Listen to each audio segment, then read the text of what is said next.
Hola a todos, bienvenidos a un video donde les voy a estar presentando un curso de hacking ofensivo y ético y un poco de ciberseguridad. Yo por lo general quiero hacer esto divertido y quiero enseñarles básicamente cómo atacar, cómo defenderse y cómo identificar un ataque, vulnerabilidad, reportarlo y mucho más. Para empezar quiero que recuerden que todo esto se hace con fines éticos. Si tú lo vas a usar para tipo actividad maliciosa, suplantar información o básicamente robar información no autorizada, la verdad es que este canal no es para ti, porque sinceramente no es la idea. La idea es que puedas trabajar de esto y te centres en básicamente en tu vida laboral, que puedas planificar más a futuro lo que de verdad quieres con este tipo de temas. Empezando, vamos a pensar un poco qué es un hacker. Conocemos a un hacker como una persona más asimilada a ciberdelitos o cosas ilegales. Alguien que no sabe del tema escucha la palabra hacker y lo mete en todo tipo de situaciones de ciberdelitos ilegales y mucho más, pero lo cual es que la verdad es que esta información es falsa, o por parte sí, porque en este tema lo que les voy a enseñar es que hay muchos tipos de hackers. Y bueno, ¿qué es un hacker en general? Como pueden leer, un hacker es aquel persona que tiene conocimientos y fundamentos que le permiten reconocer errores, vulnerabilidades, malconfiguraciones en sistemas, infraestructuras o objetivos, que le puede permitir a un cibercriminal o ciberdelincuente a entrar a un sistema sin autorización, sin preguntar, o sea, para hacer daño, para sacar información sensible y ese tipo de cosas. Pero claro, en este mundo del hacking de ciberdelincuentes también están los buenos, estamos los malos y los buenos. Los tipos de hackers, que es en donde me voy a meter en el tema, básicamente tenemos a los de sombrero negro y los de sombrero blanco, pero faltó meter a los de sombrero gris. ¿Qué es un hacker de sombrero negro?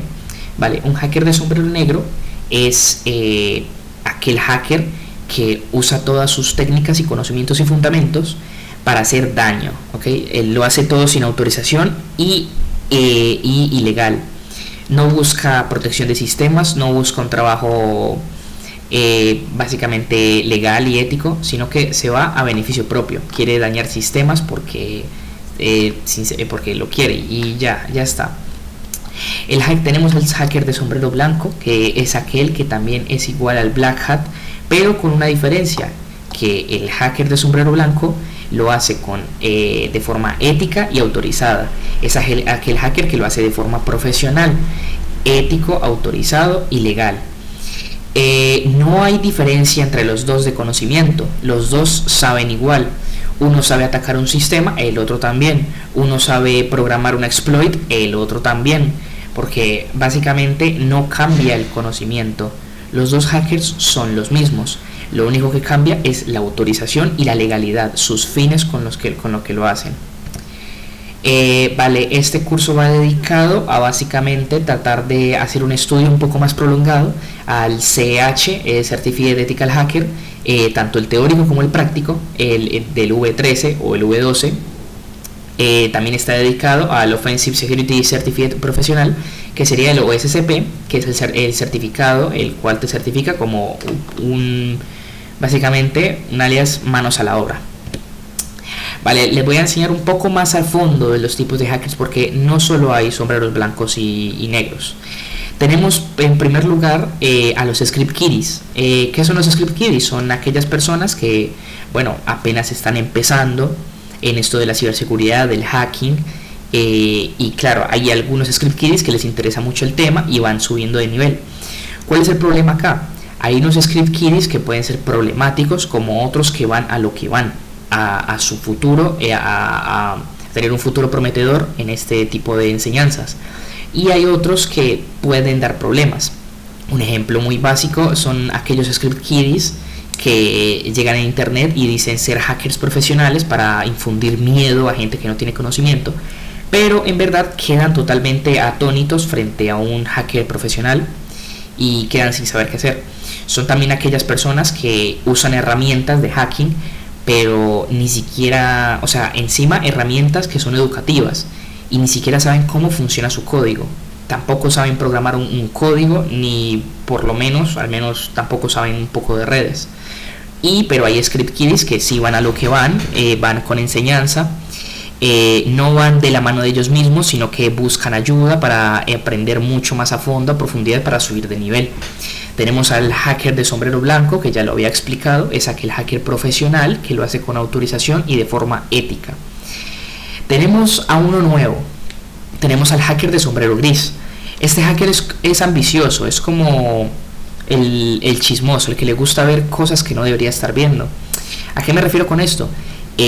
Tampoco hay diferencia de conocimiento, es el mismo hacker que Black Hat y White Hat, pero él entra a sistemas sin autorización, pero no hace daños, solo entra, revisa, es como el que solo chismosea, el que se queda ahí revisando, pero este hacker de por sí no es tan peligroso, porque como les digo, entra también de forma sin autorizar, de forma ilegal, pero no hace daños dentro del sistema, solo se queda o solo saca la información y se va.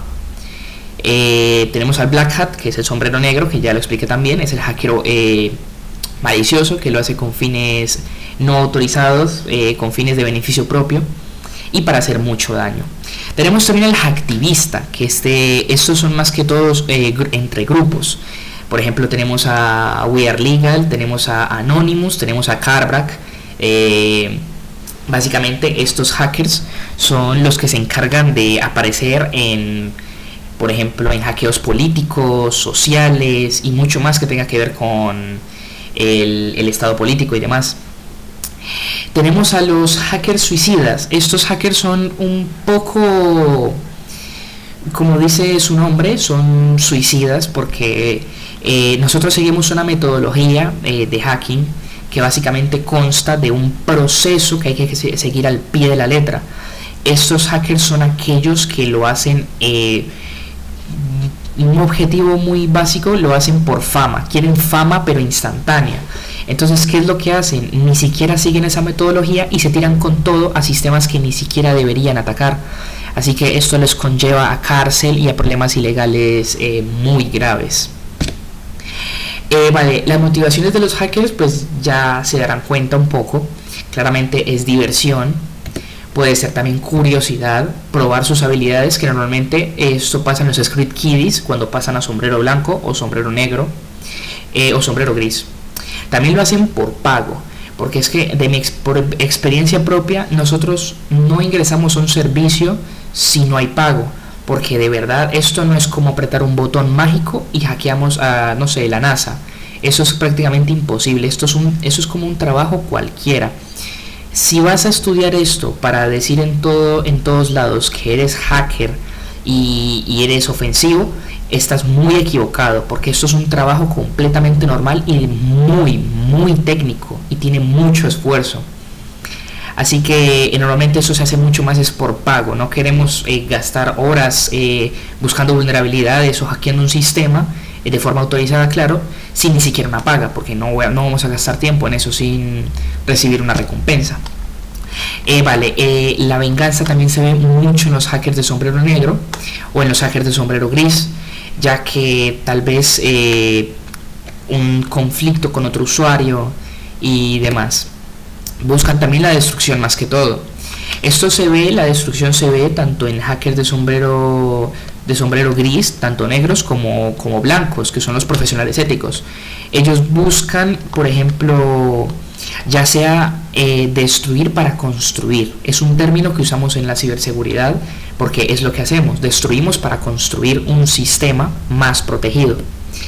Existen hackers que vienen por encargos de gobierno, que son muy pero muy poco comunes de ver, pero existen en realidad. Hay una probabilidad muy, muy gigante de encontrárselos, pero no es nula, sinceramente. Vale, Yo les quiero explicar un poco qué es esto del hacking ético. El hacking ético, básicamente, podríamos quitarle la palabra ético, porque el hacking básicamente es que vas a usar las mismas técnicas y fundamentos y la mentalidad de un hacker malicioso. Vas a usar las mismas técnicas para auditar, le decimos así, auditar un sistema para reconocer vulnerabilidades y explotarlo como un ciberdelincuente. Pero ¿cuál es el objetivo de esto? Reportar lo que se encontró, cuánta profundidad a cuánta profundidad hemos llegado, qué daño podríamos hacer y qué podríamos cambiar o arreglar para que esto no suceda en un ataque real. Eso es básicamente el hacking ético. Usamos nuestros ataques de forma autorizada para proteger a los sistemas, para por si acaso en un futuro un hacker malicioso intenta atacar el mismo sistema, pues ya no pueda, porque nosotros ya lo hicimos de forma ética y legalizada. Vale.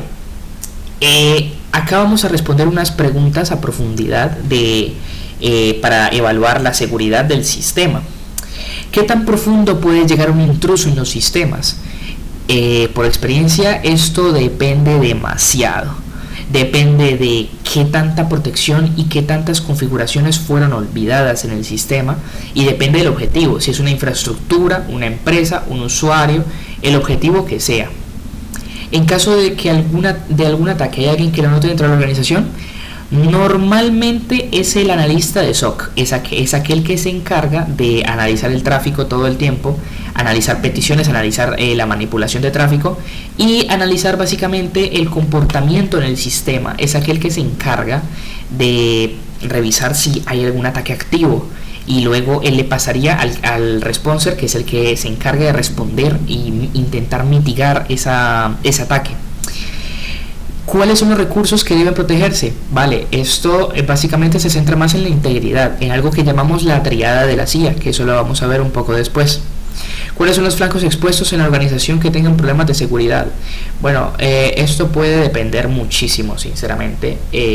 Los flancos expuestos, básicamente, tenemos uno muy común, que es en una organización, es el usuario. Siempre lo he dicho, en el hacking, en esto del hacking y ciberseguridad, puede haber el sistema más protegido posible. Puede que haya un sistema que un hacker no pueda tocar por lo protegido que está. Es muy potente. Pero entonces, luego, ¿a qué vamos si el sistema no es vulnerable? Vamos al eslabón más débil de la seguridad, que sería el usuario.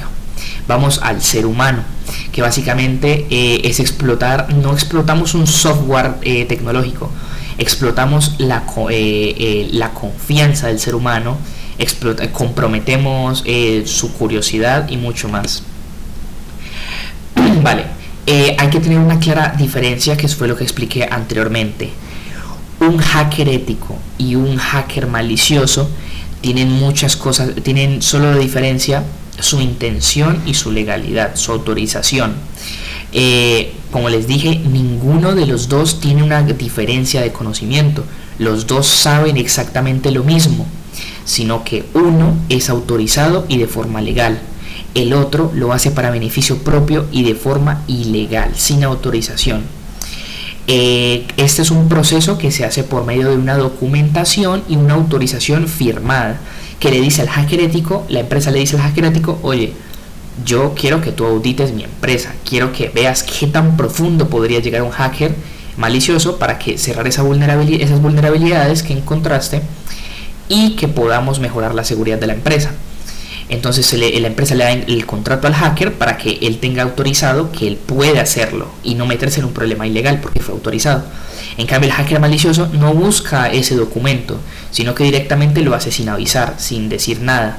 Incluso hay hackers maliciosos que se meten en un problema grave porque van a empresas que ni siquiera les han autorizado, y cuando ya después de explotar y analizar las vulnerabilidades, van y comunican a la empresa para tratar de sacar billete. Pero esto nunca va a funcionar porque la empresa nunca autorizó de primera el ataque. Entonces se podría ganar una demanda muy grande si se llegara a ocurrir el caso. Vale, hay un perfil muy claro que hay que cumplir, no del todo, pero sí hay que empezar a cumplirlo en esto de para ser hacker.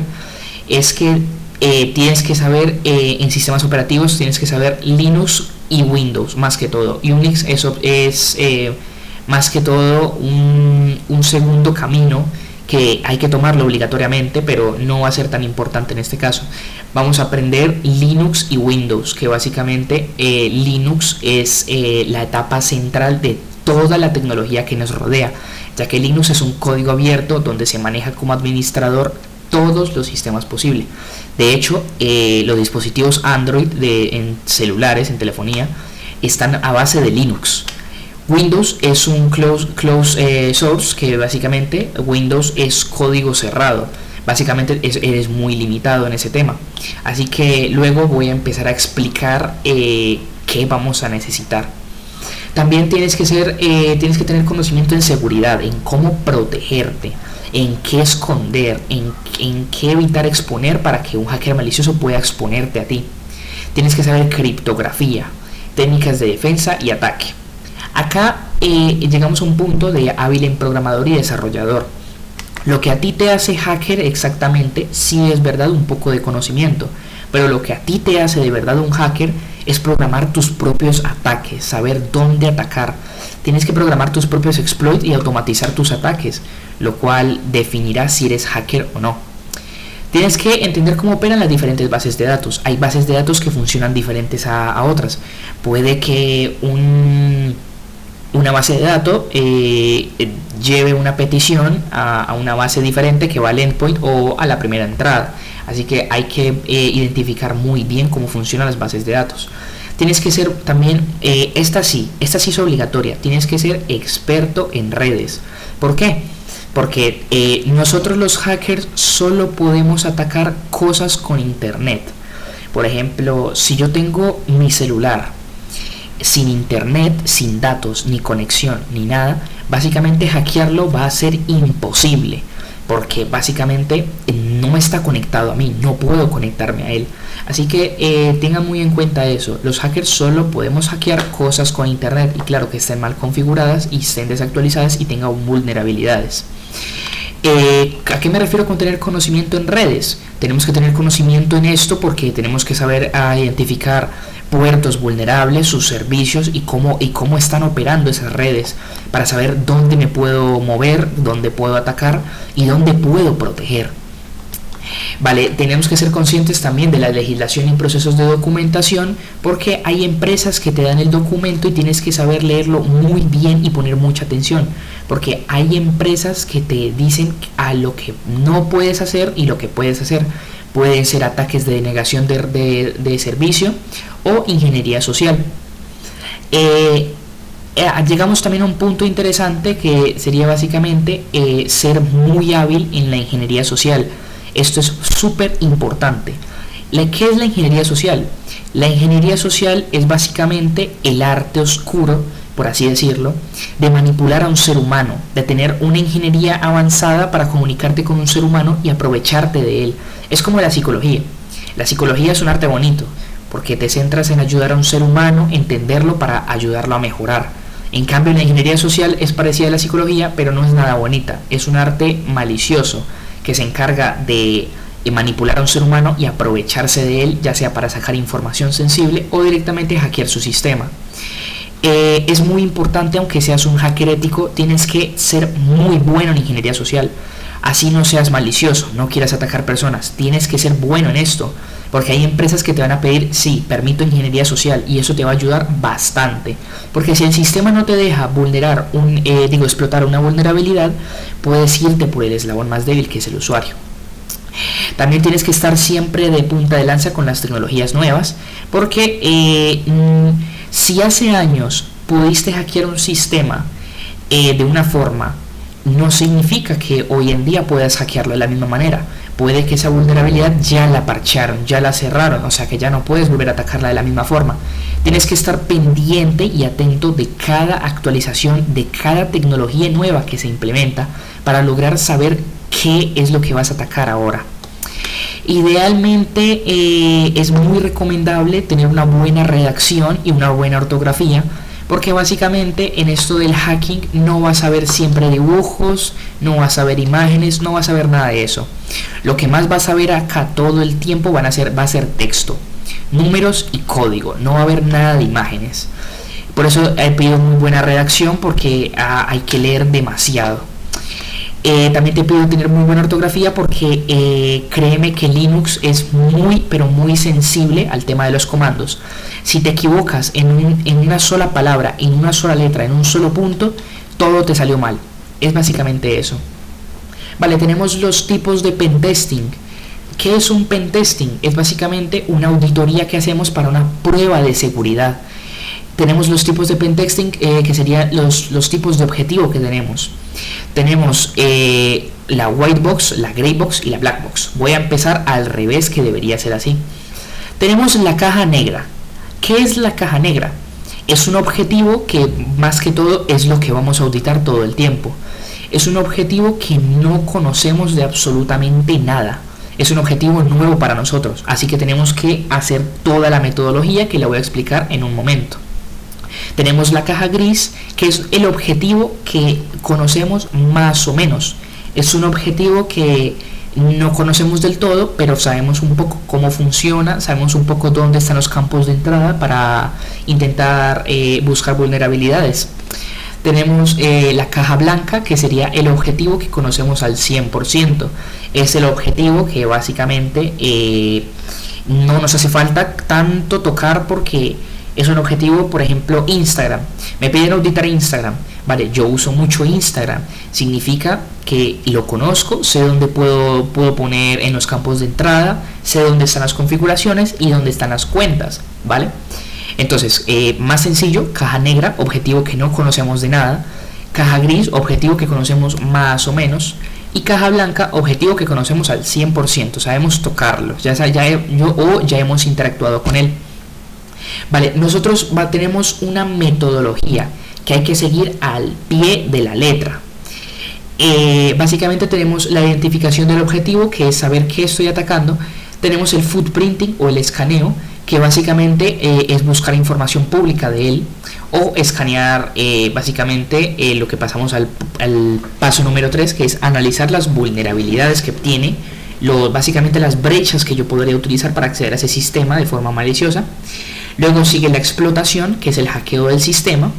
Para el paso 5 tenemos la escalación de privilegios, donde pasamos de ser usuario invitado a usuario root o administrador en Windows. Luego la acción del hackeo, que básicamente sería empezar a hacer el daño o a explotar las vulnerabilidades o sacar información, que sería básicamente puede ser o dañar el sistema, sacar información sensible o hacerle mucho daño al usuario. También en la acción del hackeo hacemos algo que se llama pivoteo o movimiento lateral. Básicamente basa en pivotear o movernos por toda la red interna, la que hemos hackeado, para infectar otros dispositivos que hayan dentro de la red o de la instalación, para tener el control de absolutamente todo. Tenemos también en el paso 7, tenemos la eliminación de registros o de evidencias, que básicamente lo que hacemos es eliminar todo tipo de logs en donde se puedan hacer análisis forense y que nos puedan descubrir. Esa no es la idea. La idea de un hacker, tanto malicioso como ético, es que no dejar evidencias de que hemos estado ahí, para no influir en alguna equivocación o un malentendido. El paso a paso para la metodología: tenemos la identificación del objetivo. Quiero saber qué estoy atacando. Necesito saber si voy a atacar a un usuario o persona, una infraestructura o una organización, porque no todas funcionan iguales. Puede que la persona maneje la infraestructura y la organización, pero no sabemos si la infraestructura es manejada por la persona o está en una organización. Entonces básicamente tenemos que identificar qué estamos auditando o atacando, porque este tipo de objetivos puede variar mucho. Cada persona funciona diferente, cada infraestructura funciona diferente y las organizaciones tienen distintas brechas. Vale, tenemos en la metodología el footprinting o afilando la hacha, que básicamente sería el análisis de redes públicas para poder la investigación. Básicamente es donde investigamos el objetivo de forma pasiva. Es básicamente donde investigamos a nuestro objetivo para saber cómo funciona, dónde está alojado, cuál es su tecnología y saber mucho más del objetivo sin tocarlo, sin tocar ni siquiera sus relaciones, sus amistades, nada.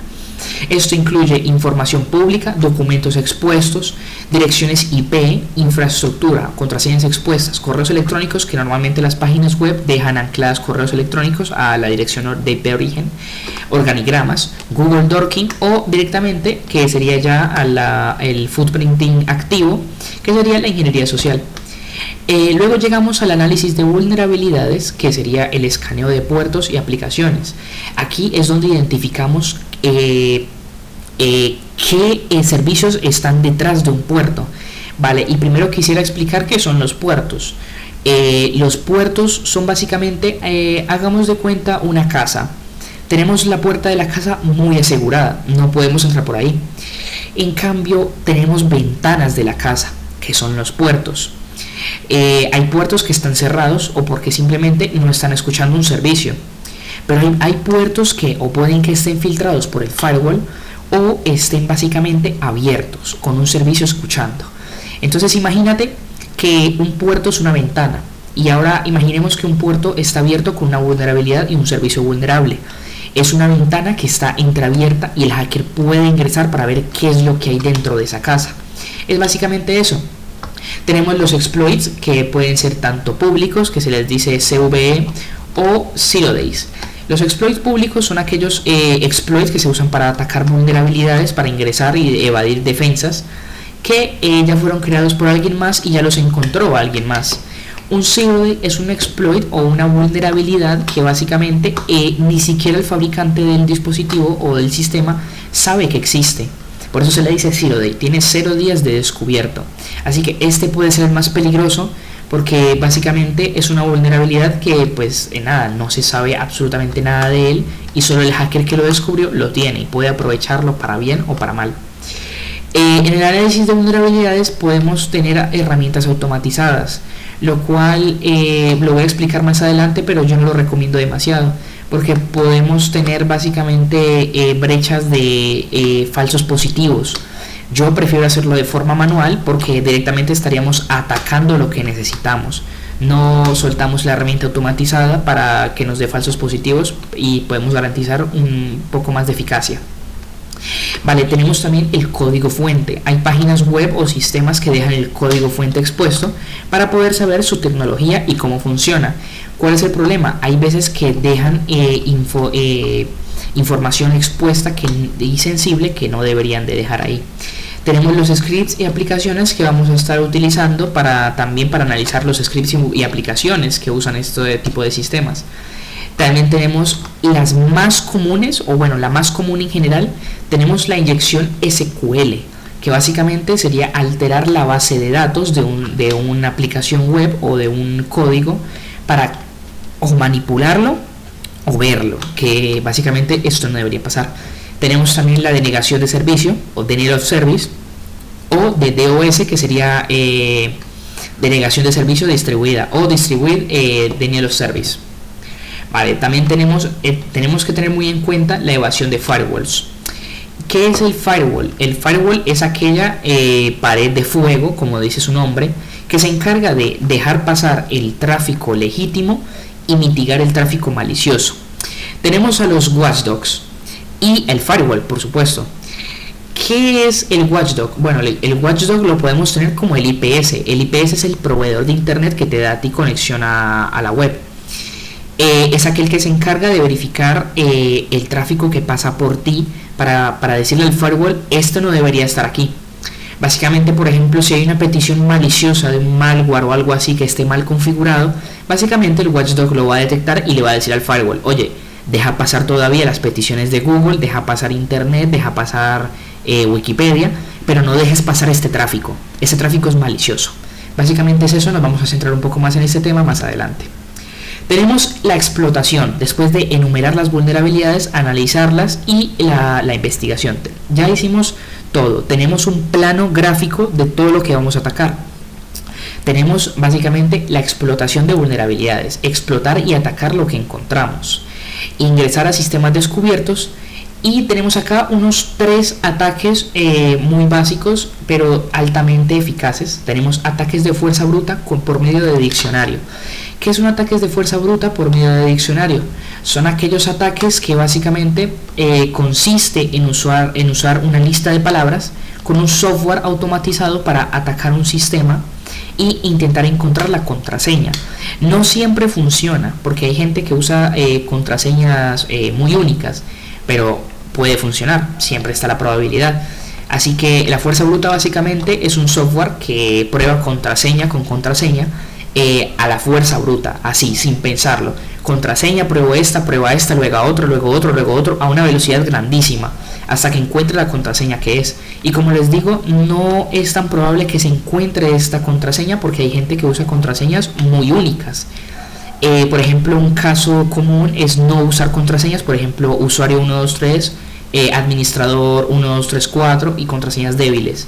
También tenemos el descifrado de tráfico SSL, que es el que se encarga de manejar todo lo que hacemos realmente dentro de nuestra red, que básicamente el hacker lo que hace es descifrar en medio de esa criptografía, poder descifrar qué es lo que está haciendo nuestra víctima, qué datos se están enviando, para él estar viendo tus hábitos, lo que haces, y básicamente es eso lo que estás haciendo.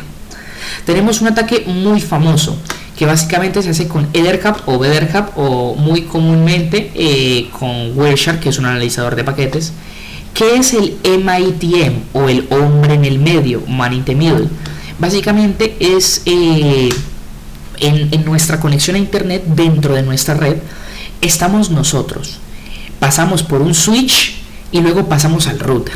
¿Qué es el switch? El switch es la tabla de ARP, que básicamente es la que se encarga de cambiar la dirección MAC a IP para enviarla privada al router y que salga a la pública para recibir la información y que dé respuesta. ¿Qué es lo que sucede aquí en este ataque? Vale, el hacker quita el switch, envía tablas ARP falsificadas para que el usuario ya no pase por ese switch legítimo, y el router ya no pase tampoco por esa respuesta del switch legítimo. Entonces, ¿qué es lo que hace el hacker? El hacker envía tablas ARP falsificadas para decirle al router: oye, yo soy la víctima, y le dice al usuario: oye, yo soy el router. Entonces básicamente el switch queda ahí anulado. Básicamente ahora el hacker, la máquina del hacker, se vuelve el nuevo switch. Entonces, cuando la víctima hace una petición en internet o navega por internet, el tráfico que la víctima envía pasa primero por él. El hacker lo lee, luego lo descifra y puede ver qué está haciendo la víctima o en qué está navegando, si envía contraseñas en texto plano o demás. Luego el hacker la envía al router, el router se la devuelve y él se la pasa a la víctima. Entonces, haciendo que el ataque sea invisible, no lo va a notar la víctima. Entonces, mientras el hacker está viendo toda la información y todo lo que estás haciendo, tú nunca te vas a dar cuenta de esto. Básicamente, él es el nuevo switch del sistema. Cuando el hacker ingresa al sistema, después de explotarlo, sigue la escalación de privilegios. Lo que hace el hacker es pasar de invitado a usuario administrador o usuario root en Linux, pero en Windows se dice administrador. O en una base de datos también. Básicamente, en invitado, cuando él entra a un sistema operativo, él es invitado, así que tiene funciones muy limitadas, por ejemplo, solo de lectura y escritura. En cambio, en administrador o en usuario root, tiene los permisos de absolutamente todo. Es el dueño del sistema, básicamente. Pueden quedarse solo con eso. Básicamente, voy a explicar cómo hacer escalación de privilegios mucho más adelante, porque este canal va a constar de muchos videos para centrarse en solas herramientas, en un objetivo y un fundamento. Vale, en la ciberseguridad tenemos algo que se llama la triada de la CIA, que conlleva a la confidencialidad, la disponibilidad y la integridad de estos datos. Tenemos, por ejemplo, lo que se puede llegar a explotar. Tenemos la suplantación de identidad, descifrado de datos, man in the middle, entre otros. Tenemos la disponibilidad, lo que se está dispuesto a perder en un sistema productivo, que sería la denegación de servicio, DDoS, apagado o reinicio de sistemas, o reconfiguración de la red, como puede ser instalación de backdoors o implantación de malware. Tenemos la integridad, que es lo que se debe proteger, que es la modificación de una base de datos, cambio de contraseñas, destrucción de los datos o, como dije anteriormente, implantación de malware. Llegamos a la fase de eliminación de registros, que básicamente esta es la que se encarga de, como les dije, borrar todo tipo de evidencias de que estuvimos ahí, para evitar malentendidos o análisis forense, que sería básicamente, también se puede usar uso de proxies, VPNs o jump hosts, que básicamente sería ser totalmente invisible para el sistema, o se pueden usar decoys, que son señuelos para que el admin pueda ver IPs que están llegando al sistema y no sabe cuál de las 10, por ejemplo, eres tú. Vale. En el pentesting, cuando terminamos de hacer el pentesting y encontramos las vulnerabilidades, hacemos un informe muy técnico de las vulnerabilidades que encontramos. Pero no solo decimos, oye, encontré esta vulnerabilidad, no, la decimos muy técnica, cómo la encontramos, qué utilizamos, a qué ruta fuimos y qué hicimos. Luego sigue el informe de mitigación, que sería decirle a la empresa, oye, ya después de toda esta información, ¿cómo mitigo esto? ¿Qué reconfiguro? ¿Qué programo para evitar un ataque real? Y demás. También hay que hacer algo que se llama la frecuencia del retesting. ¿Qué es el retesting? El retesting es cuando volvemos a hacer el pentesting, pero en el mismo sistema, para verificar que todo haya salido excelente, no se vuelva a repetir un ataque así en un hacker malicioso. Vale, los hackers éticos normalmente están empleados en empresas de ciberseguridad, en SOCs, en bancos, gobiernos, consultadores y corporaciones. Estos tienden a ser hackers muy invisibles de las redes sociales. Por ejemplo, puedes ver a un usuario que, por ejemplo, sea anónimo, un usuario en Instagram que no tenga ni siquiera nombre, ni foto, ni nada, no suba nada, y puedes decir, vaya, este usuario es completamente, tal vez es raro, pero puede ser normal, puede que no sea nada importante, pero puede que sea uno de estos, puede que sea uno de estos importantes, porque como te digo, esto es un trabajo completamente normal, no nos vamos por ahí diciendo, toma, somos hackers, esto es puro aprendizaje y profesionalismo. Vale, tenemos los ejemplos del phishing. Quiero explicar algo que es en ingeniería social, que básicamente tenemos el phishing, el smishing, el phishing y el spear phishing. Básicamente son ataques de ingeniería social en donde se comprometen los datos de un usuario a través de un engaño. Por ejemplo, tenemos aquí un ejemplo de un phishing, que básicamente, como puedes ver, aquí en la parte de arriba podemos ver que la página es totalmente segura, podemos ver que es un HTTPS, es cifrado seguro, así que este es un sitio verdadero, podemos ver el banco de estado, podemos también verificar, es básicamente una página real. Vale, luego llega este tipo de páginas falsas, que es donde alojan un servicio falso, con una plantilla falsa del mismo sistema o página real. Básicamente todo lo que pongas ahí el hacker lo va a robar. Así que hay que estar muy informado de este tipo de cosas para evitar un ataque phishing, smishing o spear phishing. Vale, eso ha sido todo por el curso. Básicamente de ahí replanteamos lo que es el análisis de vulnerabilidades, la metodología, los fundamentos que hay que seguir, los perfiles que tenemos que tener. Bueno, como les digo, esta clase fue corta, fue menos de una hora. Esto lo hago con el fin de que puedan tener un futuro prometedor en el tema de la ciberseguridad y que no lo usen para fines maliciosos. Voy a estar subiendo videos donde usar las herramientas, dedicaciones a una sola herramienta y poder auditar páginas web y mucho más. Así que espero que les haya gustado, espero que puedan acompañarme todavía en este proceso de la ciberseguridad. Muchas gracias.